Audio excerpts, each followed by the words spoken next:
The assassin.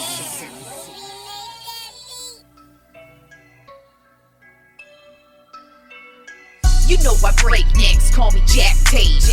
I have no regrets while your life is fading.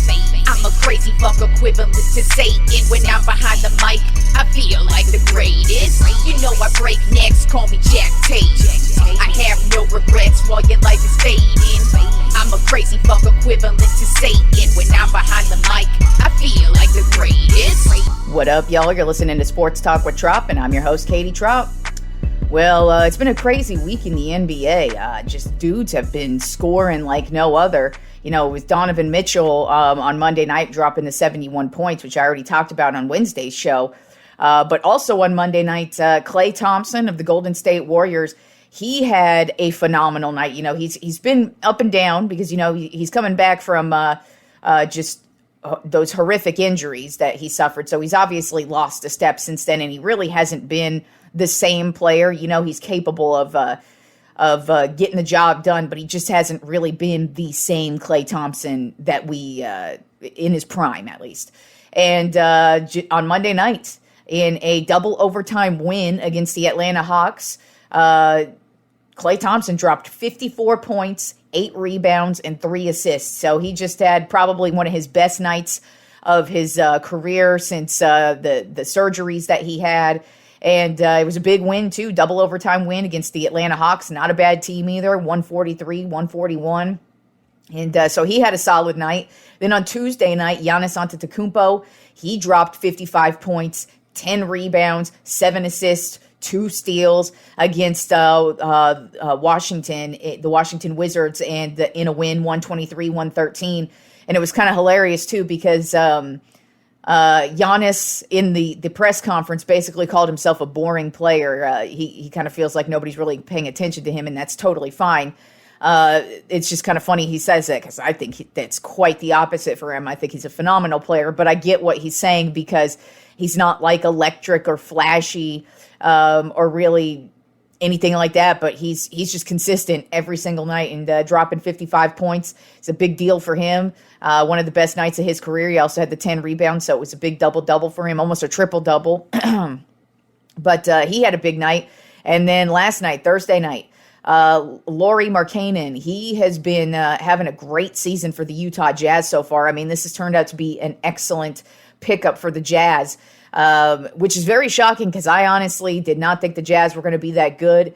And while they have fallen off a bit from the beginning of the season, they still are playing very well, and Markkanen is the main reason why. And he dropped 49 points and 8 rebounds last night against the Houston Rockets in a win, 131-114. So just a lot of scoring that went on in the NBA this week, and NBA season's starting to get heated up. The Lakers still suck though, so there's still that. Anyways, on to the NFL. We do have a bit of good news with concerning Damar Hamlin. After his cardiac arrest on the field on Monday night, he's pretty much been progressing in a positive direction every single day. As far as today's update goes, he actually FaceTimed with the team today during their team meeting. So I'm sure that was very uplifting for the Bills and very uplifting for him. And it's great to hear that it sounds like he's going to be neurologically intact. He still obviously has a ways to go, but to hear that he's speaking. Actually, the first thing he was most concerned with when he woke up was who won the game. So that's pretty fucking awesome to hear. I'm glad he's progressing in the right direction, and I wish him the best in his recovery here. And then concerning that Monday night game, that it did end up getting postponed. But as of yesterday, the NFL officially canceled that game. They're not going to play that game at all. And on a selfish note, I'm glad they're not, because I personally, and I'm sure this is kind of the feeling around most fans and really around the league, is the playoffs are next week and we want to start the playoffs next week. It really would have been stupid because they had a couple options out on the table, and one of the options was to play that Cincinnati-Buffalo game next week and then kind of push the playoffs back by a week. And I just don't think that was a good idea just for one game. And both teams, they're both in the playoffs. It really just affects seeding. And there is this whole convoluted thing that's going to work out where there's a possibility that the AFC Championship game is going to be played on a neutral site. I'm not going to go through all the scenarios. I didn't really actually understand most of the scenarios. I really couldn't care less because it doesn't affect the Cowboys, so what the fuck do I care? But they officially canceled this game, and we will be moving on to the playoffs next week. So let's get into Week 18, the last week of the NFL season. It is just crazy how fast the regular season goes by. It really honestly just feels like yesterday I was crying about Dak Prescott breaking his thumb and me feeling like the season was completely over, and my Dallas Cowboys are actually looking like one of the best teams in the league. So that's what happens when you're a melodramatic fan like that.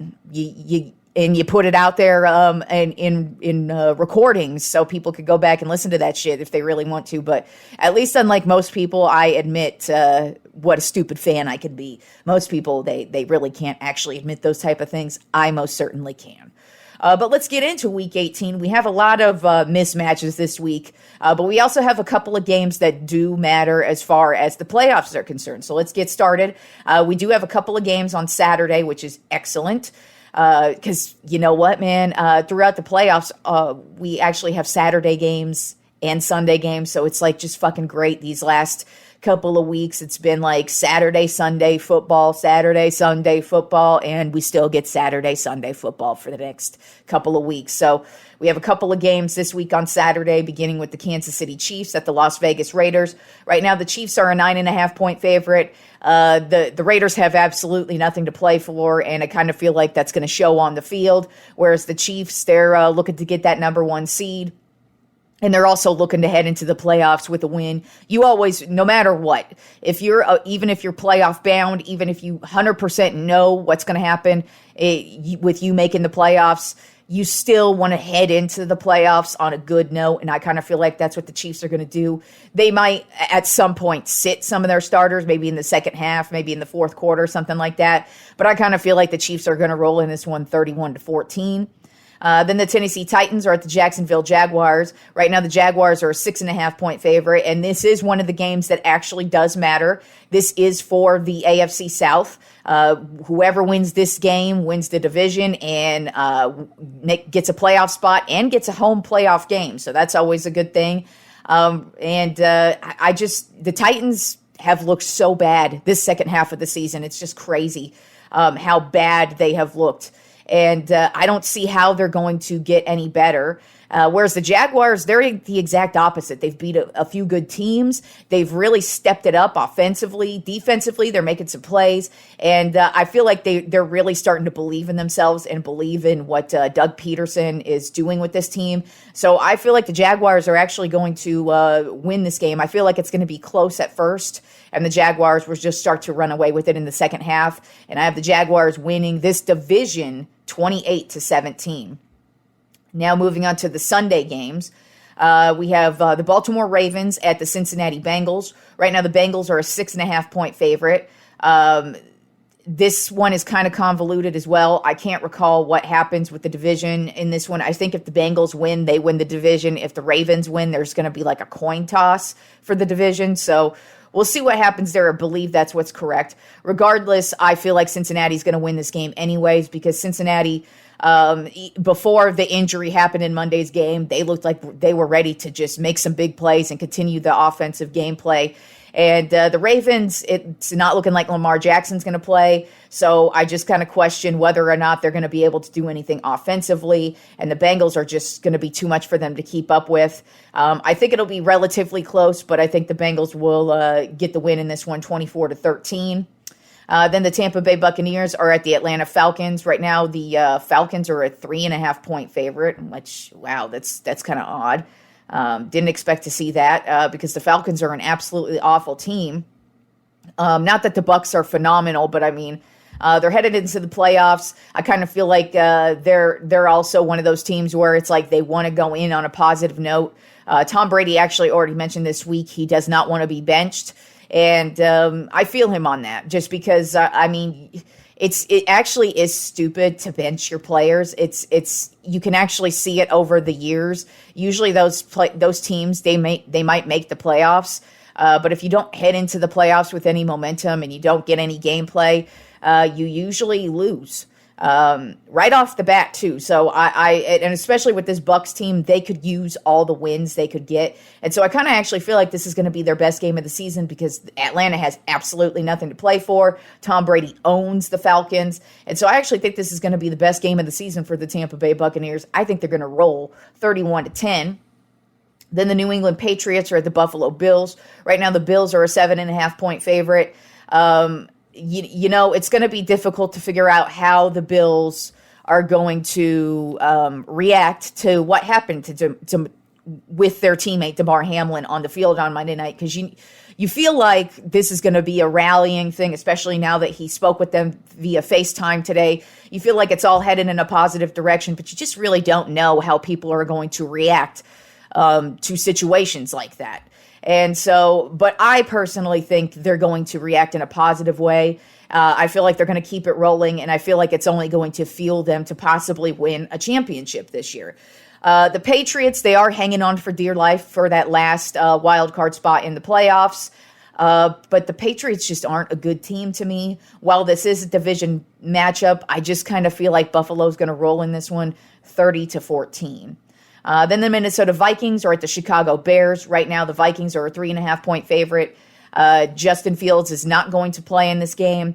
Chicago's pretty much wrapped it up, and they're ready to go home. Vikings, they are sitting pretty in the playoffs, but they could use a win just because the playoff seeding in the NFC is still up for grabs. And so I feel like Minnesota's going to play hard in this one. It is a division battle, so I don't think they're going to run away with it. Just because, you know, this is always a matchup that tends to be pretty close anyways. But I do have the Vikings winning this one 24-17. Then the Houston Texans are at the Indianapolis Colts. Right now, the Colts are a 2.5-point favorite. I was actually very torn on this one just because Houston is in line for the first pick overall in the draft. So, you know, they want that. But at the same time, they've played hard all season. And even though they've lost so many games, they've pretty much been in a lot of the games that they've lost. And the Colts are just a terrible team. They've already packed it in as well. But these are both two shitty teams with a division matchup. So I think it's going to be pretty close. And I'm really only leaning towards Indianapolis because they're at home. And the Houston Texans probably are going for that first overall pick, and a win does not help them. So I see the Colts winning this one 20-13. Then the New York Jets are at the Miami Dolphins. Right now, the Dolphins are a 1.5-point favorite. Both of these teams, just bad teams. Miami has just been careening into the earth all season long. The Jets have been up and down all season long. But I do feel like their defense is going to put together this one. Miami, while they do have slim hopes at a playoff spot, they have a bit to play for, but their quarterback situation is up in the air this week. With Bridgewater breaking his finger, who the hell knows who's going to be their quarterback? Whereas the Jets, their defense is good. They can put together enough, I believe, to beat the Dolphins, and I think the Jets are going to get the win 21-14.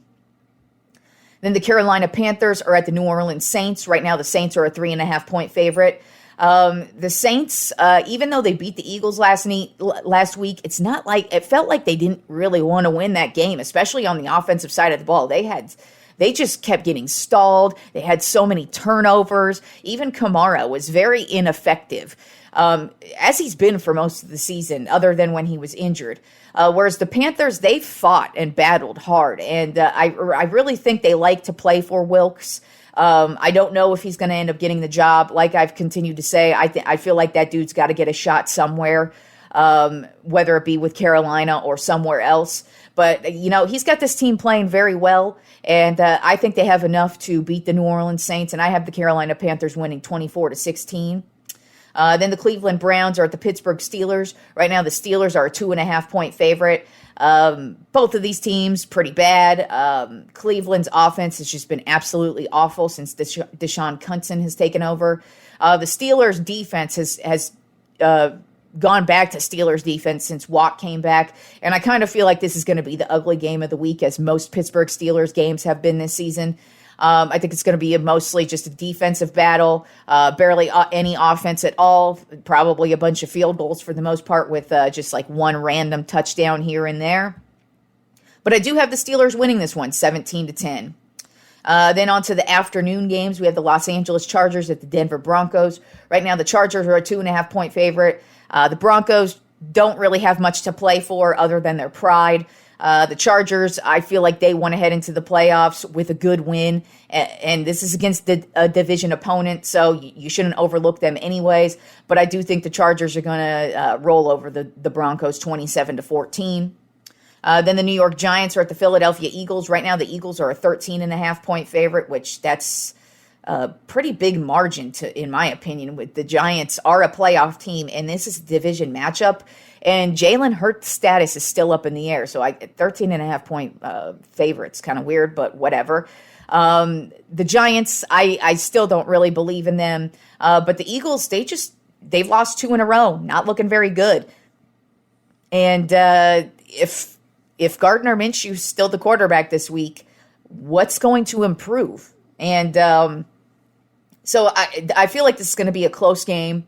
The Giants defense actually has been stepping it up the past month. They look really good. So I kind of feel like it's going to be a hard-fought, close battle. And I really am rooting for the Giants in this one just because the Cowboys if the Cowboys win and the Philadelphia Eagles lose, well, we win the division, and I'm pretty happy with that. And there's a possibility we could get the first seed in the NFC as well with that type of loss. So I am rooting for the Giants, but my gut's just saying Philadelphia is going to eke this one out 23-21. Then we have the Arizona Cardinals at the San Francisco 49ers. 49ers are a 13.5-point favorite. Now, that sounds about right, unlike the last matchup, because the Cardinals are awful. They have absolutely nothing to play for. I expect Kingsbury to get fired probably right after this game, especially with the score that I have on this one. The 49ers, they've been playing spectacular this season. They're headed right into the playoffs. They're playing for the number 1 seed, possibly in the NFC. So I feel like they're going to come out with firing on all cylinders. And I think San Francisco is going to roll in this one, 28-10.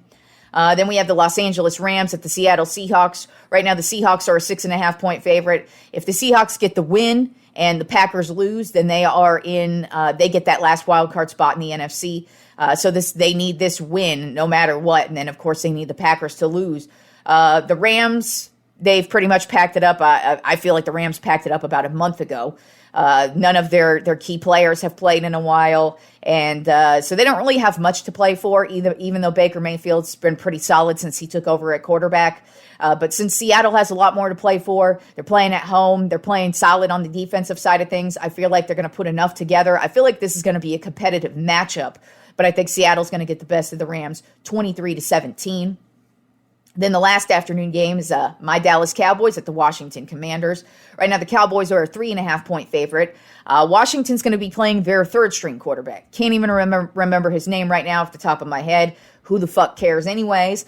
The Cowboys are another team that's headed into the playoffs, and they need the win to at least hopefully win the division, maybe get the number 1 seed. But I feel like they need to win just to have something good to go into the playoffs with. And I feel like they're going to have a really solid game this week. While it is a division matchup, usually those are a bit closer. Washington has absolutely nothing to play for. This is just a bad team. Whereas the Cowboys, I kind of feel like they have a lot of pride at stake in this one, especially the defense. The defense has been kind of iffy with the sacks lately, so I feel like the defense is really going to step it up in this game.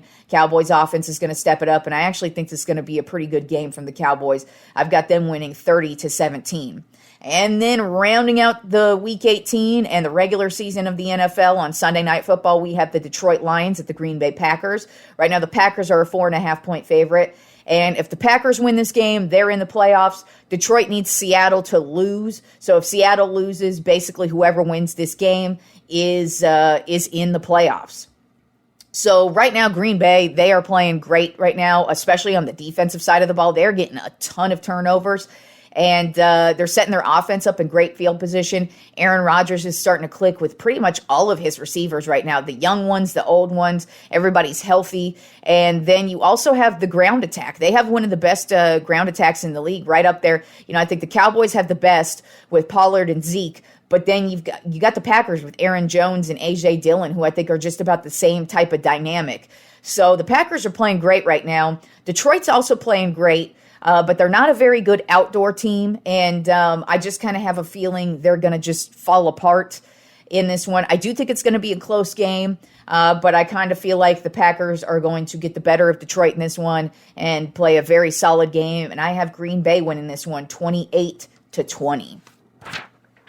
All right, and now let's move on to what I'm going to call the toxic relationship portion of today's show, because we have one update and one new toxic relationship to get to in sports, beginning with the UFC president Dana White. Over the weekend, he and his wife, there was a video of the two of them in a nightclub in somewhere in Mexico. They were on vacation. It was New Year's Eve. And they started to get in a verbal fight. Obviously, they were both pissed off at each other. And then his wife straight up slaps the dude right across the face with some force, too. It wasn't some little bitch slap. She fucking hits the dude. And obviously, Dana White's a big-ass dude. Yes, it's not like he's some little damsel in distress.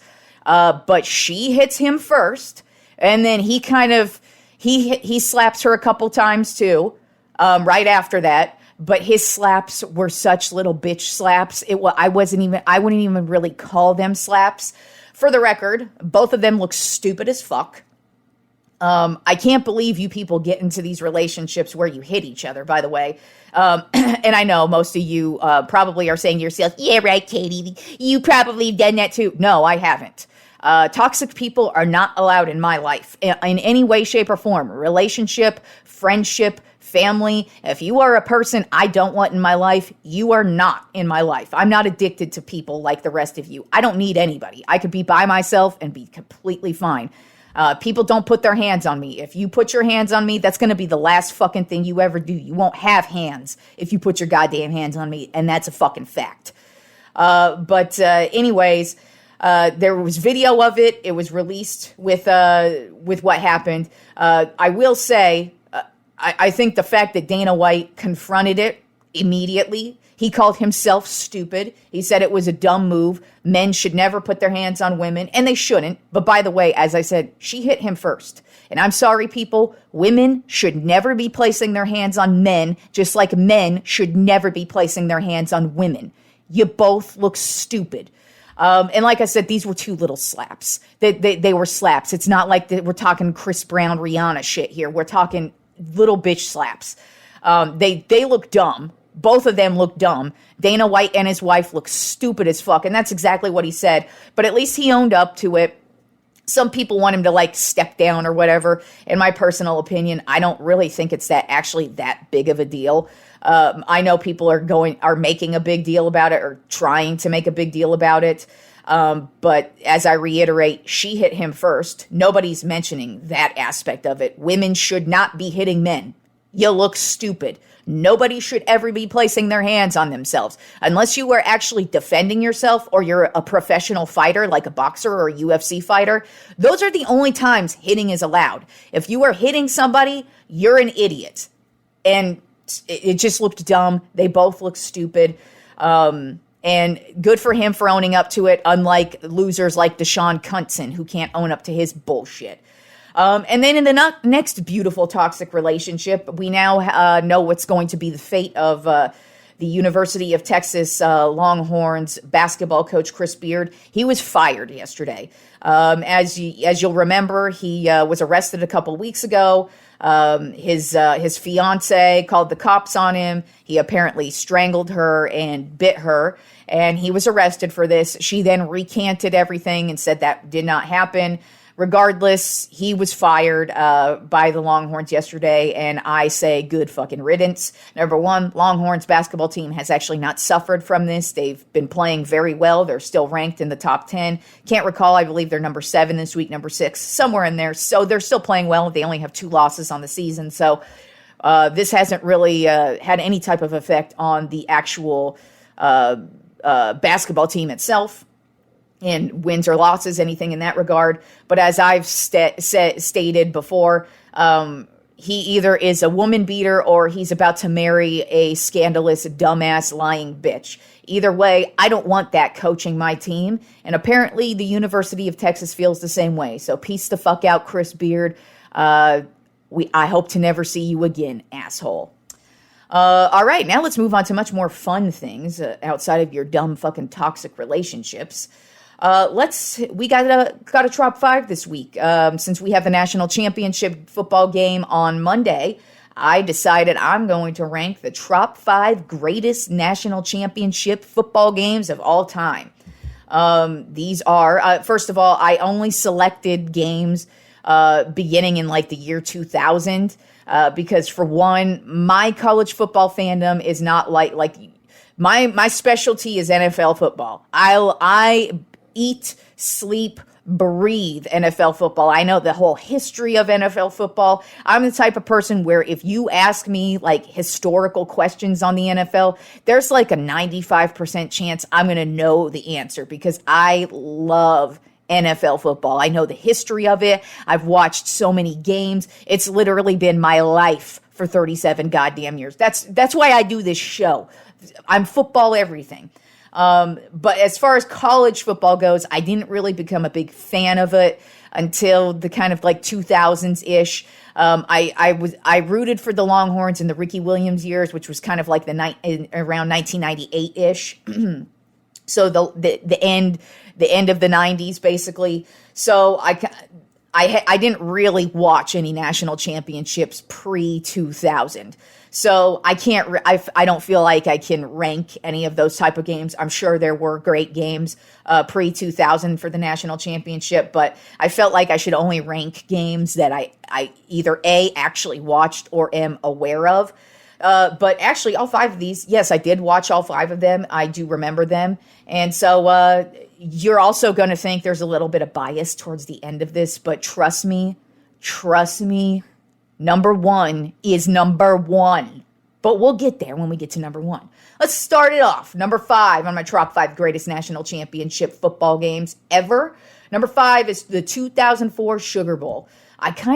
Now it was a good game, but I kind of put this one on there because since I'm a Longhorns fan, my least favorite college football team would be the Oklahoma Sooners. And I had to put a loss for the Oklahoma Sooners on here because I can, and it's hilarious. So it's the 2004 Sugar Bowl. Number 1, Oklahoma Sooners versus number 2, LSU Tigers. This actually was when Nick Saban coached with LSU. And LSU did get the win, 21-14. This was Oklahoma. First of all, LSU was the number 1 defense in the league. Oklahoma had one of the top offenses in the league. They were averaging about like 49 points per game, over 400 yards per game. They were just rocking and rolling this season. So were LSU, but they were kind of the underdog in this one because at this point in time, Oklahoma was a really good team. As a matter of fact, their quarterback was Jason White, who I just could not fucking stand. He looked like a little fucking Skipper doll to me. He's got his little blonde curly hair and I'm Jason White, guys. And he played for Oklahoma, so there's no way I could like this idiot. But anyways, I loved this game because it was a defensive battle. I mean, both of these teams, it was, the LSU defense really stepped it up. As I said, this Oklahoma team averaged over 40 points per game, over 400 yards per game. Well, guess what? They held Heisman Trophy nominee Jason White to 13 for 37, 102 yards, 2 interceptions, and 7 sacks on the game. So this defense just annihilated White. I mean, they had this dude running for his life. He was on his back. He was tossing interceptions and just playing an absolutely atrocious fucking game in this one. The play of the game, though, was big man ballin' Marcus fucking Spears. This big defensive motherfucker. This defensive lineman, he's a big dude. I mean, he wasn't as big as he was in the NFL because I'm a huge Marcus Spears fan because he was drafted by the Cowboys, so he had a nice little career with the Cowboys, and he's actually a very good analyst on ESPN as well. But this dude, he just gets a ball tossed right to him, and this fat motherfucker is just barreling down the fucking field and gets this beautiful touchdown. I would call it the play of the game. It was hilarious. It was a close battle pretty much throughout. LSU came right out. Actually, a couple of drives were stopped by Oklahoma as well. LSU was about to score, and Oklahoma ended up getting an interception. But then LSU would get an interception on the following drive, and then they would drive down the field and get a touchdown. And in the second quarter, LSU managed to get another touchdown. Oklahoma ended up getting a touchdown. But then in the second half, Oklahoma was limited to one touchdown in the fourth quarter. So it was just a real struggle for Oklahoma. It was actually pretty hilarious to watch. And this was the beginning of Nick Saban, man, and his reign of terror in college football. He would win the national championship with LSU. Then he would go into the NFL with the Miami Dolphins, have a failure of a career in the NFL, and then he takes over for Alabama and now goes down in history as the greatest college football coach ever. And this is where it began, the 2004 Sugar Bowl. Then at number 4 on my top 5 greatest national championship football games ever, the 2014 BCS national championship between number 1 Florida State and number 2 Auburn. Florida State would end up winning this game 34-31, and it was crazy because, this was a weird season because nobody really expected Auburn to be that good. If I seem to recall, because I didn't actually do any research on how the regular season went for these guys, but I remember FSU dominated this season, but Auburn, I believe, had like that one big crazy kick return against Alabama. I'm pretty sure this is that season where they had these like really random fucking wins and would end up in the national championship. And we really actually expected FSU to really run away with this game. But at halftime, Auburn was up 21-10, and FSU did not look good offensively. They were just able to kind of like stay in the game, get a field goal here and there. And then in the third quarter, it was just like a defensive battle between both of the teams. And but in the fourth quarter was when FSU really got it going, and they would just score 21 points in the fourth quarter. It was literally a back and forth battle between these two in the fourth quarter, where it was like FSU scored, Auburn scored, FSU scored, Auburn scored, and then FSU gets a defensive stand, and then Auburn gets this field goal. And so with a minute 19 left to go in the fourth quarter, down 31-27. Jameis Winston and FSU just put together this amazing offensive drive, and they would end up scoring the game-winning touchdown, Jameis Winston to Kelvin Benjamin, and this is probably one of the most underrated national championship games because it doesn't usually get discussed that much, but it was crazy because it started off like, you're like, shit, does FSU realize that they're in the national championship? And then the second half, they just really are just hanging in there, and then fourth quarter hits, and they're able to put together just this amazing comeback win. And like I said, FSU would go on to win the national championship 34-31. Then at number 3 on my top 5 greatest national championship football games of all time, the 2017 college football playoff. Number 1 Alabama versus number 2 Clemson. This is the one where Clemson won 35-31. And what was insane about this game is it was just back and forth. I mean, just like that last one where I said they were trading scores in the fourth quarter, this one was like trading scores for 3 quarters straight. They were just going back and forth. And Alabama did eventually get the lead, 24-14, and it was kind of looking like Clemson was just not going to get it going. But then in the fourth quarter, they would go off for 21 fucking points and put together just an amazing back and forth battle with Alabama. And then so with 2:01 left to go in the fourth quarter, Clemson is down 31-28. It's crazy too because in this one, this is when Deshaun Watson was the quarterback for Clemson, and actually Jalen Hurts was the quarterback for Alabama. And Watson was getting sacked. He had a fumble. He had an interception. There were just some weird things going on offensively for Clemson. So it looked like they were down and out. And then once the fourth quarter hit, they just get it going. And so they get on this last game-winning drive, and it is a crazy drive. They're able to get down to the field, and then Deshaun Watson ends up throwing the game-winning touchdown to Hunter Renfrow, and they would go on to win this one 35-31 in just a crazy matchup between two great teams. And as I said, Alabama, their defense was really just holding it down. They had some great stops, but Clemson just stayed in it. They just kept their head up, and then once that fourth quarter hit, they just kept scoring, and they would go on to win the national championship in 2017. Then at number 2 on my top 5 greatest national championship football games of all time, the 2003 Fiesta Bowl between number 1 Miami and number 2 Ohio State. Ohio State would get a double overtime win, 31-24. This was such a battle.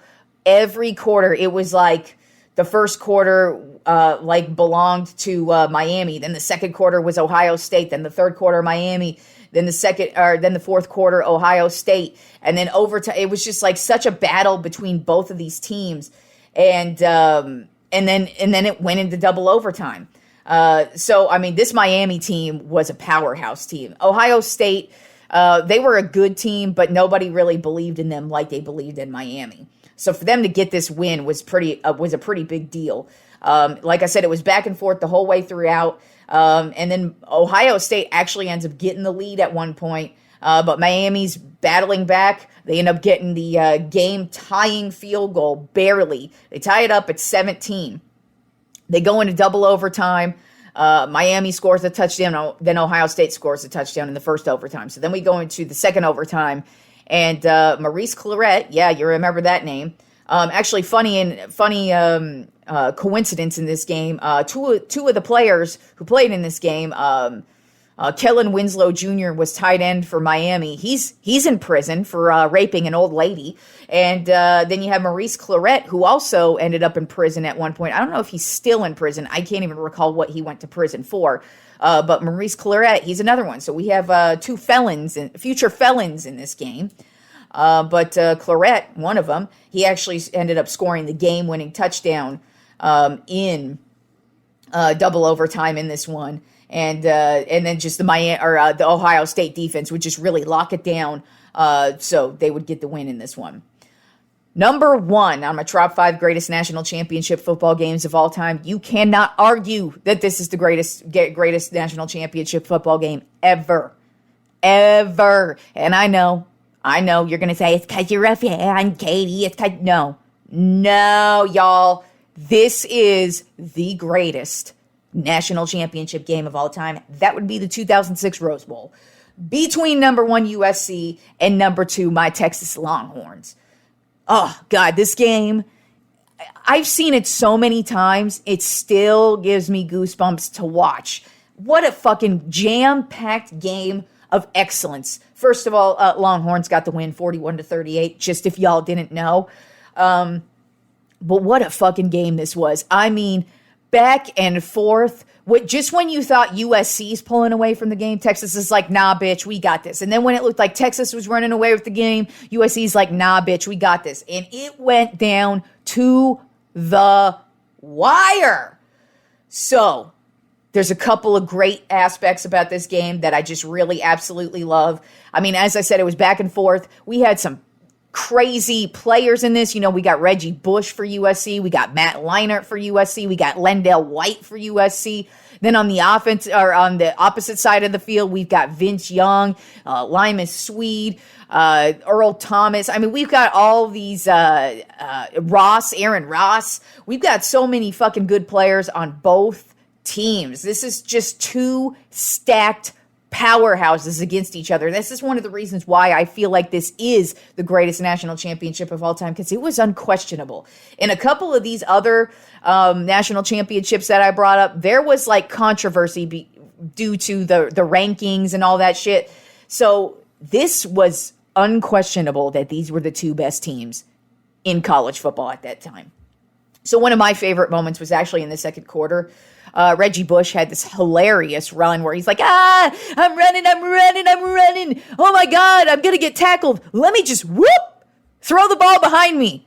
And then the Texas Longhorns get this beautiful pickup of a fumble that I don't know what the hell Reggie Bush was thinking there, but that was one of the key plays to that national championship, because it would have set the Trojans up at least in field goal range had he just, taken the tackle. But for some reason, he decided to be cute and just try and lateral the ball behind him to a USC player. It didn't quite work out that well for him. But that was the hilarious part of the first half. But really, it was the second half was really what happened here. And for the Longhorns to get this win, they had 3 straight possessions here to end the game that would just win the game for them. So in the fourth quarter, USC is up 38-26 with 6:42 left on the clock. At this point, it's like prayer time if you're a Longhorns fan, because you're like, shit, we're down 38-26. We got to score. Then we either got to get the onside kick, or we just got to hope the defense is able to stop. Now, one thing about this game is that, USC was all about Reggie Bush. This was the year that he won the Heisman. Matt Leinart was also a dude up for the Heisman. But their standout star in this game was Lendale White. The Texas Longhorns could not stop Lendale White all night. Dude had 2 touchdowns. He was making the big plays all night. So it was all Lendale fucking White. But the Longhorns had Vince Young, and it was all about Vince Young. So with 6:42 in the fourth quarter, you're thinking as a Longhorns fan, how the fuck are we going to do this? Well, Vince Young is able to drive us down the field.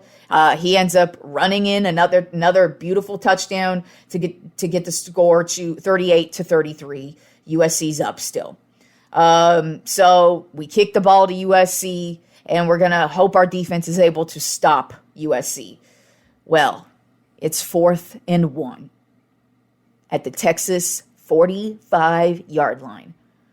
1 fucking yard, and Pete Carroll decides to go for it. Well, if there's one play that the Texas Longhorns defense stand up for, it is this 4th and 1. Ball goes to Lendale White, the dude who has done it all night. This is the MVP of the night. If the Longhorns don't win this game and USC does, Lendale White is the fucking MVP of the night. But guess what? That Longhorns defense fucking stood up on 4th and 1, and they hold them down. And it's not even close either, y'all. It is one of those where it's like right off the bat, we got this shit. So the Longhorns are set up in pretty damn good field position, and we got that dude VY carrying us down the field. Now we get a good pass, which actually ends up the receiver catches the ball for a first down, but luckily one of the USC defenders grabs the face masks and gives us an extra 15 yards, which sets us up in beautiful field position. So we're in the red zone. First down, boom, nothing. Second down, boom, nothing. Third down, boom, nothing. 4th and 5. The greatest play in national fucking championship history. Vince Young takes the snap from the shotgun, running around a little bit, and I know what I was saying, but I'm guaranteeing you every Texas Longhorns fan saying is, just fucking run the ball, VY, you're the man. So what does VY do? VY runs it down the fucking sideline and boop, just gets it right in the fucking end zone for the game-winning touchdown. Beautiful game, beautiful play. Shout out to Vince Young. Fuck yeah. Texas Longhorns win 41-38. Such a fun game. As I said, I still fucking watching I rewatched the highlights of it last night, and just seeing that last touchdown, it's just beautiful to see. And as I've said, I've seen that game so many times I can't even count, because when I first moved here to Austin in 2007, my first job here was I worked at the mall at a Texas Longhorns pro shop. And so we had TVs in the store, and we would play DVDs, and they were Texas Longhorns DVDs, so we only had so many to play. So I basically watched the national championship game like every day for that like year I worked there. I kid you not. No fucking lie. When we had that game on, when it would get to that last drive where Vince Young would score that as a matter of fact, those last 3 drives I just described to you, the crowd would be building, but that last drive, no lie, we would have like a crowd of like 20 people gathered outside or in the store watching this thing like it just happened live. And we would all cheer.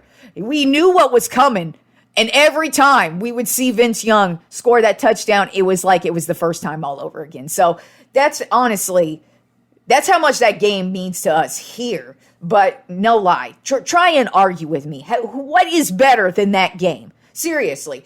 Number 1, number 2, easily. I mean, there were 3 Heisman Trophy nominees in this game. Reggie Bush won it. Vince Young should have won it. But hey, I think that's what fueled this national championship win. I'd much rather have that than the stupid fucking Heisman. And then Matt Leinart was up for it too. So 3 Heisman nominees in this game. A whole bunch of dudes would go on to play in the NFL and be successful as well from this game. So what is better? And plus, it was back and forth, like the whole game from the jump till the end. Because so there was like 16 seconds left after Vince Young scored that touchdown. And so the Longhorns would have to kick the ball off. And I'm sorry, when you got Reggie Bush on your team, that dude could score in a matter of fucking seconds. And he almost put them in good field goal range at the end of the game because they were able to get a bomb off. And Reggie Bush, he would end up getting, he would go out of bounds.